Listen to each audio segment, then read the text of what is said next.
আশা রাখি সবাই ভালো আছো, সুস্থ আছো। আমরা পরিমাণগত রসায়নের অনেকগুলো আলোচনা করেছি, অনেক বিষয় নিয়ে আলোচনা করেছি। আজকে সর্বশেষ আমরা কয়েকটি অঙ্ক করে এই চ্যাপ্টার শেষ করব। পুরনো অঙ্ক, ইম্পর্টেন্ট বিধে আমরা আলোচনা করতেছি। যেমন পিপিএম এর অঙ্ক, দুইটি দবন নিশ্চিত করলে দবনের প্রকৃতি কেমন হবে, ওই দবনে কি ধরনের নির্দেশক, এরকম পরীক্ষা প্রশ্ন আসবেই। তাই আমাদের এগুলো নোকে দর্পণে থাকতে হবে। আসো দেখি এরকম। প্রিয় শিক্ষার্থীবৃন্দ, আমরা যদি অঙ্কটা দেখি, 1.5 × 10⁻² মোলার সোডিয়াম হাইড্রোক্সাইড দবনের ঘনমাত্রা পিপিএম এককে কত? পিপিএম অঙ্ক পরীক্ষা আমাদের প্রায় আসে, তাই আমাদের জানতে ক্লিয়ার থাকতে হবে। পিপিএম এর অঙ্ক আমরা 2-3টা নিয়মে করতে পারি। দেখো, আমি একটা নিয়মে আগে করাচ্ছি, আজকে আরেকটা নিয়ম দেখাই। তাহলে ঘনমাত্রা কত দেওয়া আছে? 1.5 × 10⁻² মোলার। মোলার মানে হলো মোল পার লিটার। আমরা লিখতে পারি 1.5 × 10⁻² মোল পার লিটার থেকে আমরা যদি গ্রাম পার লিটারে নিতে চাই, তাহলে তার আণবিক ভর দ্বারা গুণ করতে হয়, ইনটু সোডিয়াম হাইড্রোক্সাইড আণবিক ভর কত? 40। তাহলে আমরা করলাম কি? তাহলে এটা হচ্ছে গ্রাম পার লিটার। আমরা জানি পিপিএম হচ্ছে মিলিগ্রাম পার লিটার। পিপিএম, তাহলে আমরা এটা যদি মিলিগ্রামে, গ্রাম পদার্থের ভরকে যদি মিলিগ্রামে রূপান্তর করতে পারি, আয়তনটাকে যদি লিটারে রূপান্তর করতে পারি, তাহলে আমাদের পিপিএম হয়ে গেল। অলরেডি আমাদের আয়তন লিটারে আছে, তাহলে আমাদের গ্রামটাকে শুধু আমরা মিলিগ্রামে রূপান্তর করব। তাহলে 1.5 × 10⁻² × 40 × 10⁻, গ্রামকে মিলিগ্রাম নিতে হলে 10⁻³ দ্বারা গুণ করলাম, তাহলে মিলিগ্রাম পার লিটার। এই মিলিগ্রাম পার লিটারই হচ্ছে আমাদের পিপিএম। তাহলে লাস্ট এগুলো আমরা গুণ করলে হবে কত? আমাদের হবে, এটা হলো 6 0 10⁻10, তাহলে এত 600 পিপিএম। এই দবনের ঘনমাত্রা হচ্ছে 600 পিপিএম।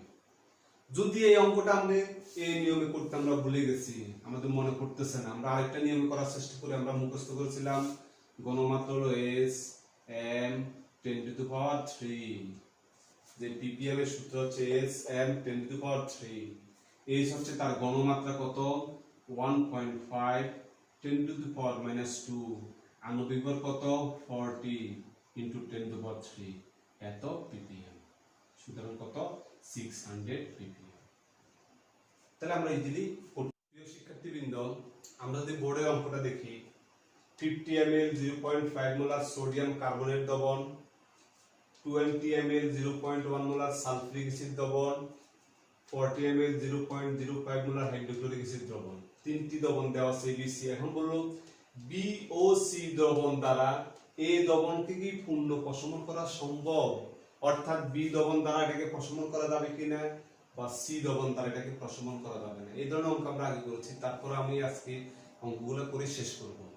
আচ্ছা দেখো, আমরা যদি প্রথমে এ এবং বির মধ্যে সম্পর্ক স্থাপন করি, এ ও বি দ্রবণের মধ্যে বিক্রিয়া, কি বিক্রিয়া হয়? দুই দ্রবণের মধ্যে আমরা জানি সালফিউরিক অ্যাসিড যোগ সোডিয়াম কার্বনেট উৎপন্ন করে কি?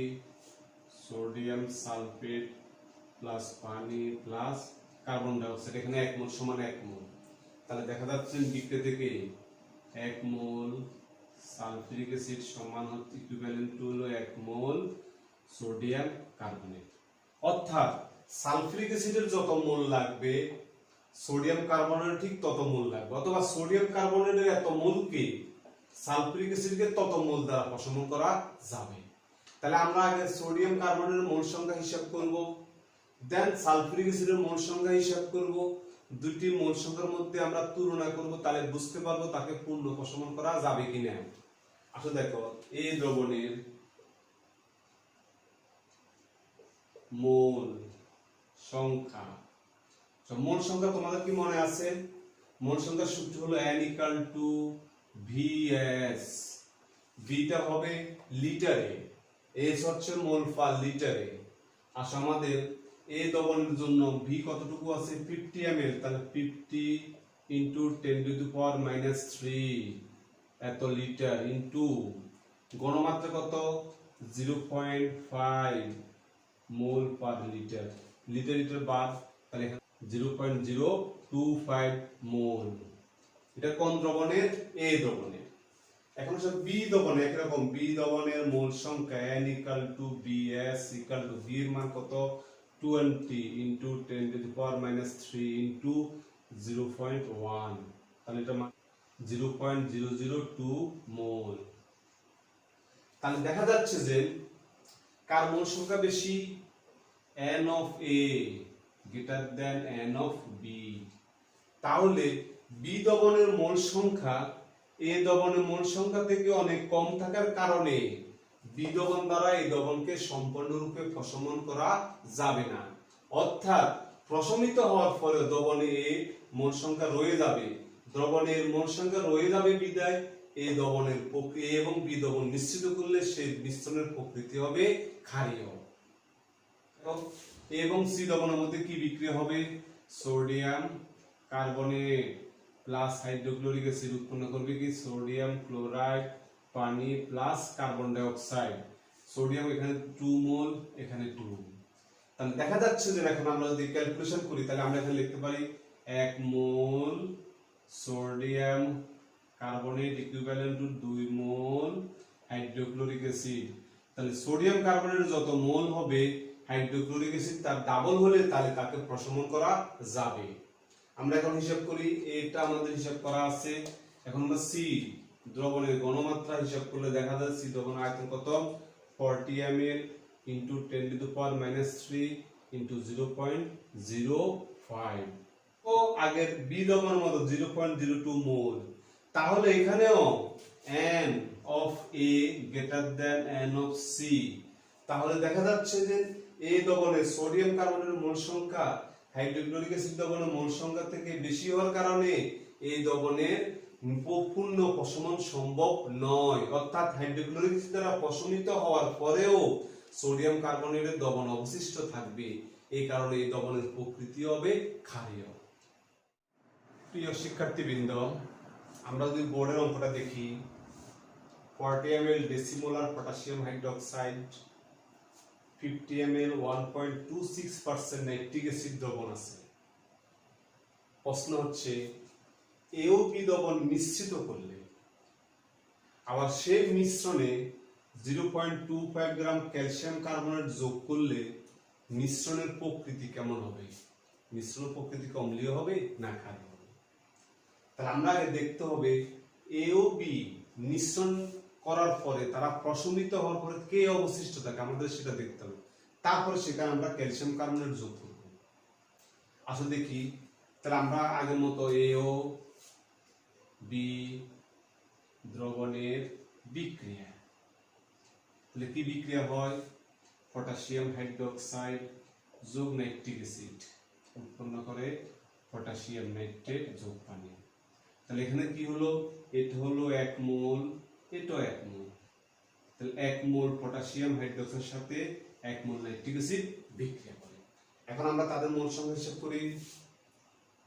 মোল সংখ্যা কার?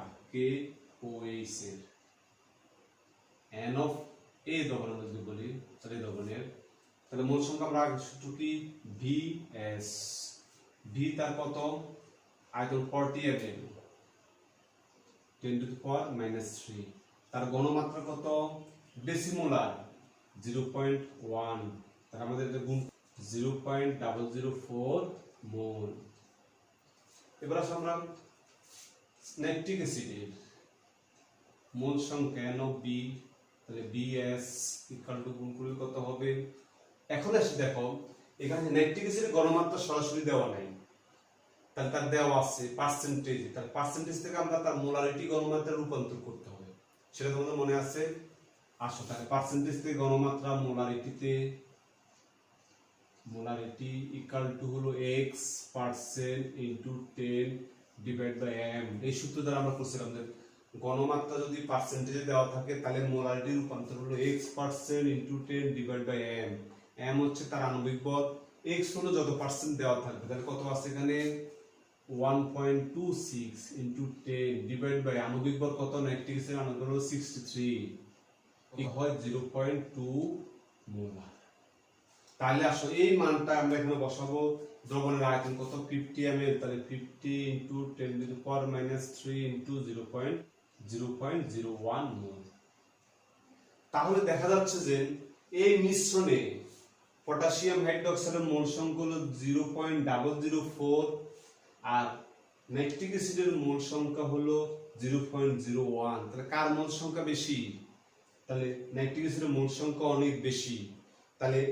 তাহলে সুতরাং নাইট্রিক অ্যাসিডের এত মোলের সাথে এত মোল বিক্রিয়া করতে পারবে না, কারণ তার মোল সংখ্যা কম। তাহলে নাইট্রিক অ্যাসিডের এত মোল এর ক্ষারের সাথে এত মোলের সাথে বিক্রিয়া করবে, অর্থাৎ পটাশিয়াম হাইড্রোক্সাইডের 0.0 মোলের সাথে নাইট্রিক অ্যাসিডের 0.04 মোল বিক্রিয়া করার পর আরো দ্রবণে অবশিষ্ট নাইট্রিক অ্যাসিড থাকবে।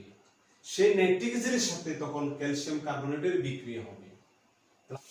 0.004 মোল KOH এর সাথে 0.004 মোল নাইট্রিক অ্যাসিড বিক্রিয়া করে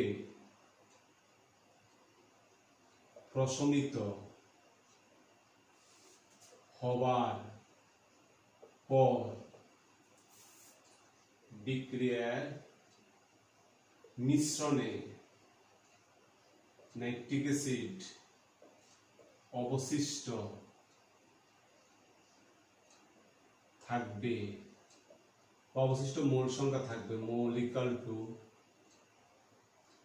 তাহলে তার নিজস্ব মোল কত 0.01 মোল, বিক্রিয়া করছে 0.004 মোল, এত মোল 0.006 মোল। তাহলে নাইট্রিক অ্যাসিডের 0.006 মোল অবশিষ্ট আছে, তার সাথে ক্যালসিয়াম কার্বনেট বিক্রিয়া করবে। এখন আমরা ক্যালসিয়াম কার্বনের মোল সংখ্যা আমরা হিসাব করব। আচ্ছা, ক্যালসিয়াম কার্বনের মোল সংখ্যা হিসাব করব। ক্যালসিয়াম কার্বনেটের মোল সংখ্যা ইকুয়াল টু, তার ভর দেওয়া আছে, তার ভর আমরা জানি ভর বাই আণবিক ভর 0.25 ডিভাইড তার ক্যালসিয়াম কার্বনের আণবিক ভর কত 100, 0.0025 মোল। তাহলে বিক্রিয়া মিশ্রণে ক্যালসিয়াম কার্বনেট আছে 0.0025 মোল আর নাইট্রিক অ্যাসিড আছে 0.006 মোল। এখন আছে তাদের বিক্রিয়া, নাইট্রিক অ্যাসিড যোগ ক্যালসিয়াম কার্বনেট উৎপন্ন করে ক্যালসিয়াম নাইট্রেট যোগ পানি, তাহলে নাইট্রিক অ্যাসিড 2 মোল লাগবে। তাহলে 2 mole nitric acid equivalent to 1 mole calcium carbonate. সুতরাং 0.0025 মোল ক্যালসিয়াম কার্বনেটকে প্রশমিত করতে নাইট্রিক অ্যাসিড দরকার। কার্বনের যত মোল লাগবে নাইট্রিক অ্যাসিড লাগবে তার দ্বিগুণ। তাহলে আমরা লিখতে পারি 0.0025 মোল ক্যালসিয়াম কার্বনেটকে প্রশমিত করতে নাইট্রিক অ্যাসিড দরকার, তার ডাবল 0.0025 × 2 ইকুয়াল টু 0.005 মোল। অথচ বিক্রিয়া মিশ্রণে নাইট্রিক অ্যাসিড আছে 0.006 মোল। তাহলে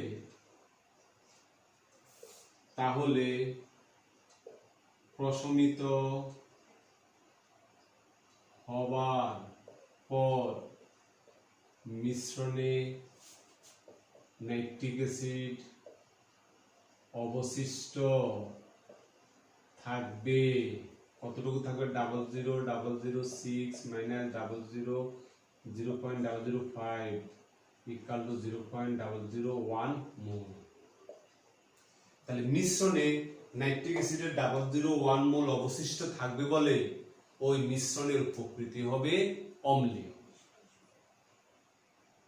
প্রিয় শিক্ষার্থীবৃন্দ, আমরা যদি অঙ্কটা দেখি, দ্বিক্ষারকীয় অম্ল 0.2 মোলার 200 ml, এক অম্লীয় ক্ষার 0.3 মোলার 300 ml, নাইট্রিক অ্যাসিড এত মোলার এত ml।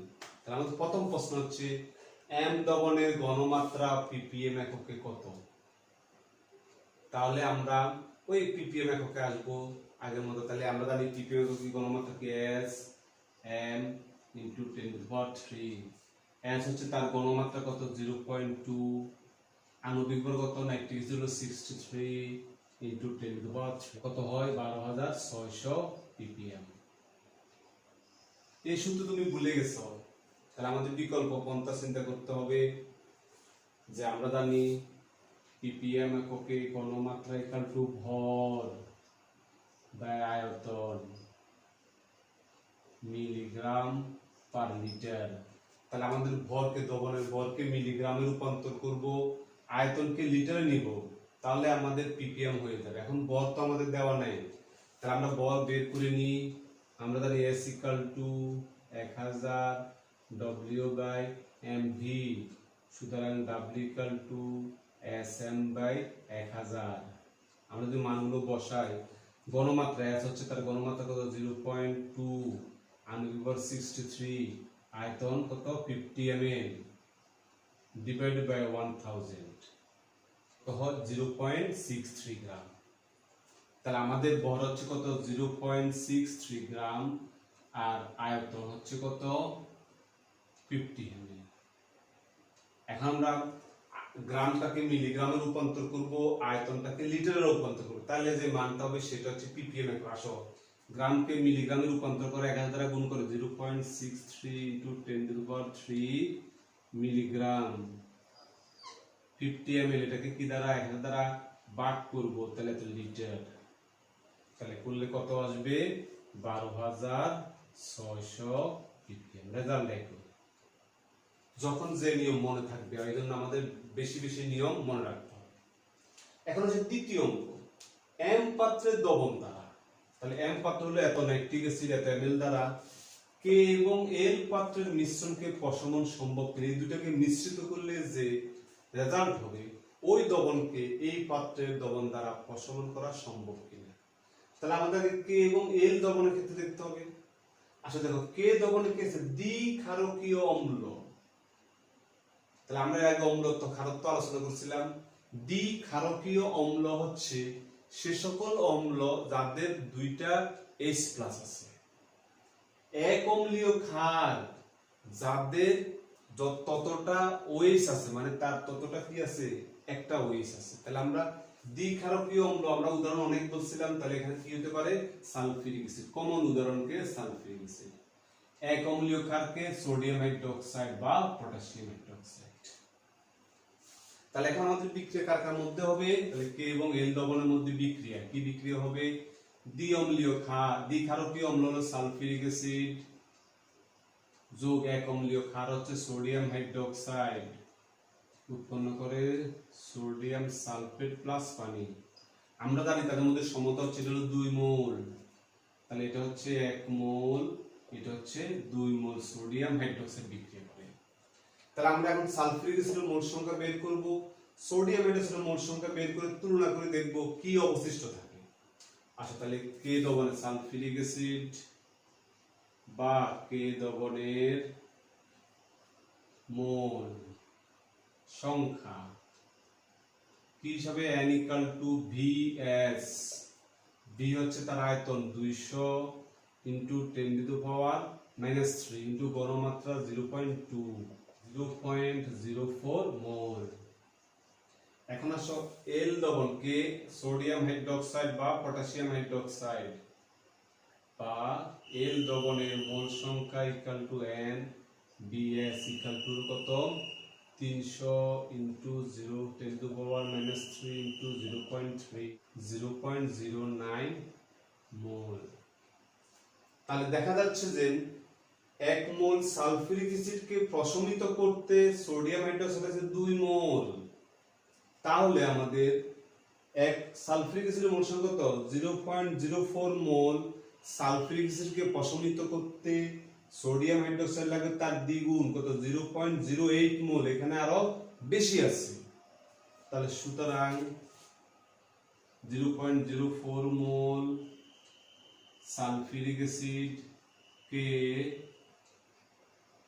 প্রশমিত করতে সোডিয়াম হাইড্রোক্সাইড দরকার, কত মোল, ইকুয়াল টু হলো 0.04 ইন্টু 2 মোল ইকুয়াল টু 0.08 মোল। তাহলে সোডিয়াম হাইড্রোক্সাইড মোল কতটুকু আছে, 0.09 মোল। তাহলে সুতরাং অবশিষ্ট সোডিয়াম হাইড্রোক্সাইডের mole 0.09 minus 0.08 equal to 0.01 mole. তাহলে কে এবং এল দ্রবণের মিশ্রণটা হবে ক্ষারীয়, যাতে 0.01 মোল অবশিষ্ট আছে। সেই মোলের সাথে এখন নাইট্রিক অ্যাসিড আমরা বিক্রিয়া সম্ভব কিনা আমরা সেটা দেখব। আসলে দেখো আমরা নাইট্রিক অ্যাসিড বা এম দ্রবণের, আমরা যদি এখন এম দ্রবণের মোল সংখ্যা হিসাব করি, এম দ্রবণের মোল হিসাব করলে কত হবে, 50 into 10 to power minus 3 into 0.01 mole. তাহলে এই দ্রবণ এম দ্রবণের মোল সংখ্যা হচ্ছে 0.01 মোল। তাদের মধ্যে বিক্রিয়াটা কি হবে, নাইট্রিক অ্যাসিড যোগ sodium hydroxide equal to sodium nitrate plus পানি। তাহলে কয় মোলের সাথে কয় মোল বিক্রিয়া, তাদের এক মোলের সাথে এক মোল বিক্রিয়া। তাহলে এক মোল নাইট্রিক অ্যাসিড ইকুয়াল টু এক মোল সোডিয়াম হাইড্রোক্সাইড। দেখো সোডিয়াম হাইড্রোক্সাইড অবশিষ্ট আছে কত মোল, 0.01 মোল। নাইট্রিক অ্যাসিড অবশিষ্ট আছে 0.01 মোল। তাহলে কে প্লাস এল দ্রবণের মিশ্রণের পরে দ্রবণে 0.01 মোল সোডিয়াম হাইড্রোক্সাইড বা পটাশিয়াম হাইড্রোক্সাইড অবশিষ্ট থাকে বলে, নাইট্রিক অ্যাসিডেরও তত মোল অবশিষ্ট আছে বলে, দুই দ্রবণ 1:1 বিক্রিয়া করে বলে 0.01 মোল 0.01 মোল দ্বারা সম্পূর্ণরূপে প্রশমিত হয়ে যায় এবং দ্রবণটা হয় নিরপেক্ষ দ্রবণ। তাহলে এই দ্রবণের মধ্যে কারো মোল সংখ্যা বেশি নাই বিদায় এই দ্রবণের মিশ্রণটা হচ্ছে নিরপেক্ষ। আশা করি সবাই বুঝতে পেরেছে। প্রিয় শিক্ষার্থীবৃন্দ, আমাদের আলোচনার সর্বশেষ অঙ্ক দেখো, এটি হচ্ছে এ দ্রবণ, এটি হচ্ছে বি দ্রবণ।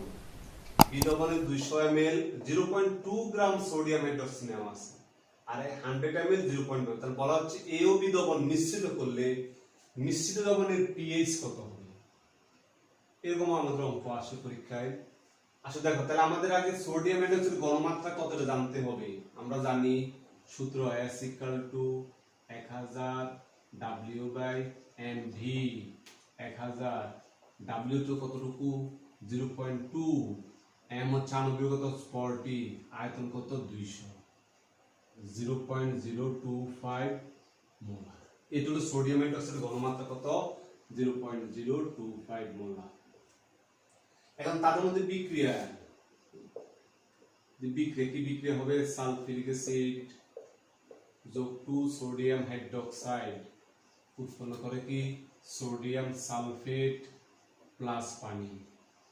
এই বিক্রিয়া কিভাবে হয়, 1 mole sulphuric acid equivalent to 2 mole sodium hydroxide. তাহলে যত মোল সালফিউরিক অ্যাসিড লাগবে সোডিয়াম হাইড্রোক্সাইড লাগবে তার দ্বিগুণ। এখন আসলে আমরা দেখি সালফিউরিকের মোল সংখ্যা, number of mole sulphuric acid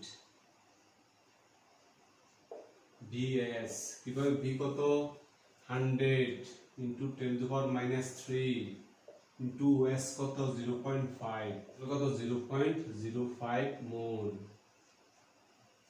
number of mole কার সোডিয়াম হাইড্রোক্সাইডের, তাহলে কত বার করব 200 ইনটু 10 টু পাওয়ার -3 ইনটু 0.025, তো 0.005 মোল।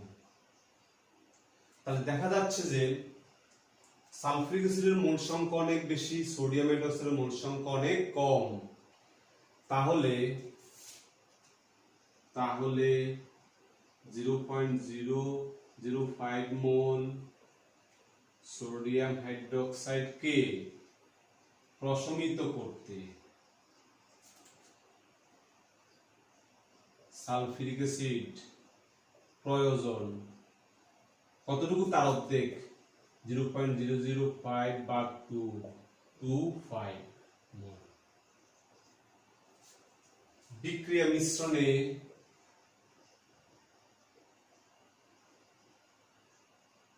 অবশিষ্ট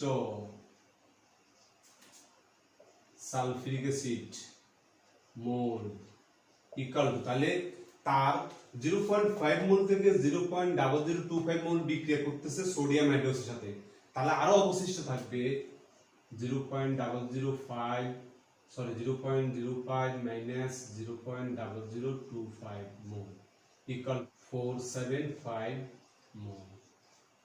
তাহলে উক্ত মিশ্রণে 0.047 মোল সালফিউরিক অ্যাসিড অবশিষ্ট থাকবে বলে ওই মিশ্রণের প্রকৃতি হবে অম্লীয়। আমরা মিশ্রণের প্রকৃতি আমরা জানলাম, তাহলে মিশ্রণের পিএইচ জানতে গেলে তার ঘনমাত্রা জানা লাগবে। পিএইচ যদি আমাদের হিসাব করতে হয় তাহলে তার ঘনমাত্রা জানা লাগবে। তাহলে আসলে মিশ্রণের ঘনমাত্রা আমরা শুধু জানি n = vs, সুতরাং s = n/v। v হচ্ছে প্রকৃত আয়তন, আর সেখানে অবশিষ্ট মোল সংখ্যা কত? 0.0475। v এর প্রকৃত আয়তন কত? মিশ্রণ করলে 100 যোগ 200 300 ml, তাহলে 0.1583 মোল। তাহলে মিশ্রণের প্রকৃতি ঘনমাত্রা হচ্ছে 0.1583 মোল। মিশ্রণে কি আছে? সালফিউরিক অ্যাসিড, অর্থাৎ সালফিউরিক অ্যাসিড এর ঘনমাত্রা কত দাঁড়াচ্ছে? 0.1583 মোল। এখন আমরা প্রশ্ন করছি এত পিএইচ কত? আমরা জানি সালফিউরিক অ্যাসিড কিভাবে বিয়োজিত হয়? 2 মোল। তাহলে সালফিউরিক অ্যাসিড সম্পূর্ণরূপে বিয়োজিত হয় 2H প্লাস সালফেট, সুতরাং pH = minus log third bracket H plus equal to minus log 2 মোল 2 এটা দুইটা 2 পাওয়া যায়, তাহলে দুইটা স্পেস উৎপন্ন করলে 2 × 0.1583 0.4993 এত হচ্ছে দ্রবণের পিএইচ। আশা রাখি সবাই বুঝতে পেরেছো। এই অঙ্কগুলো বেশি বেশি বাসায় করবা। আমাদের এই অধ্যায় থেকে 2টি উদ্দীপক আসবে, ওই 2টি উদ্দীপক অঙ্কগুলো পারলে আমরা আশা করি পারবো। সবাই ভালো থাকো।